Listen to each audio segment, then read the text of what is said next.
Hi అండి. ఈరోజు నేనైతే పిల్లలకి స్నాక్స్ వచ్చేసి బేకరీలోకి వెళ్ళి ఇవన్నీ తీసుకొచ్చాను. నేనైతే బయట లేస్ ప్యాకెట్లు, కురుకురే ప్యాకెట్లు అవన్నీ పెట్టనండి. జస్ట్ ఒక 1 వీక్కి సరిపడా ఇలా వాళ్ళకి ఇష్టం వచ్చినవి అయితే తీసుకొస్తాను. మా బాబుకి అయితే డార్క్ కేక్ అంటే చాలా ఇష్టం. బాబుకి అరిసెలు, ఆ లడ్లు అంటే చాలా ఇష్టం. అందుకని చెప్పేసి వాళ్ళకి ఇష్టం వచ్చినవి తీసుకొచ్చాను. ఇక్కడైతే కారపూస ఉన్నాయి, చక్రాలు ఉంటాయి కదా, అవి తీసుకొచ్చాము. ఇంకొకేసారి వెజిటేబుల్స్ కూడా తీసుకొచ్చుకున్నాను, నాకు కావాల్సినవన్నీ. ఇంకా ఆయిల్ ప్యాకెట్స్ అవన్నీ కొంచెం, అంటే నేను ఎక్కువ స్టాక్ పెట్టుకొని ఎప్పటికప్పుడు వాడుకుంటాను, అందుకని నేను నాకు కావాల్సినవన్నీ తీసుకొచ్చి పెట్టుకున్నాను.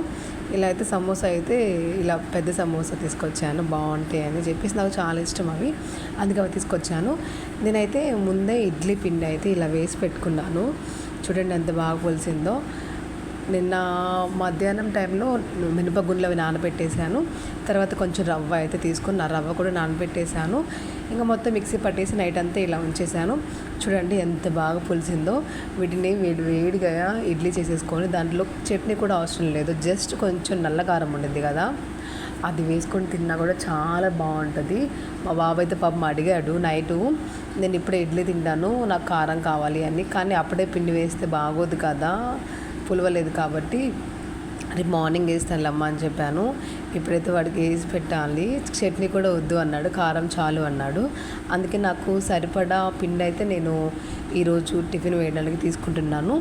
ఇంకా మిగతాదంతా ఫ్రిడ్జ్లో పెట్టేస్తాను. ఒక 2-3 డేస్కి అయితే వచ్చింది. నేను ఈవినింగ్ కూడా టిఫినే చేస్తాను. మధ్యాహ్నం ఒక్క టైంలో నేను లంచ్ అయితే ప్రిపేర్ చేస్తాను. సో కొంచెం అయితే నేను సాల్ట్, కొంచెం వాటర్ యాడ్ చేసుకొని ఇలా అయితే పిండి అయితే కలుపుకున్నాను. దీన్ని మనం కొంచెం ఇడ్లీ పాత్రలో వేసుకొని వాళ్ళకి సరిపడా నేను వేస్తాను. చెరొక 4, చెరొక 3 తినేంత వరకు. తర్వాత నేను తినేటప్పుడు నేను ఒక వాయి అంటే కొంచెం నాకు సరిపడా వేసుకుంటాను.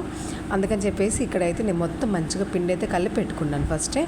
తర్వాత పాప అయితే తినదు కారము అని చెప్పేసి నేను పాప కోసం కొంచెం చట్నీ చేద్దామని చెప్పేసి పల్లీలు అయితే వేయించాను.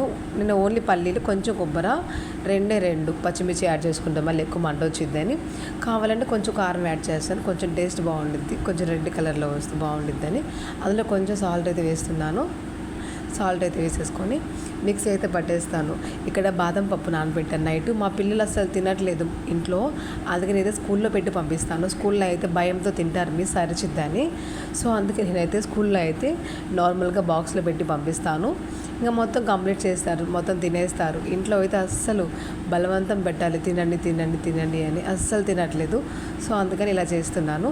ఇక్కడైతే చట్నీ అయితే మిక్సీ పట్టేసాను. దాన్ని తాలింపు అయితే వేసుకోవాలి. కొంచెం వాటర్ అయితే వేసాను, మరి అంత అట్లా ఉంటే బాగోదు కదా గట్టిగా, అందుకని చెప్పేసి కొంచెం వాటర్ వేసాను. ఇంకా తాలింపు అయితే వేసేసాను. తిరమాత గింజలు ఆయిల్ పెట్టేసి తాలింపు అయితే వేసేసాను. చాలా బాగుండిద్ది చట్నీ కూడా. పల్లీలు వేసుకున్నా అంటే పుట్నాలు అవి కూడా అవసరం లేదు, జస్ట్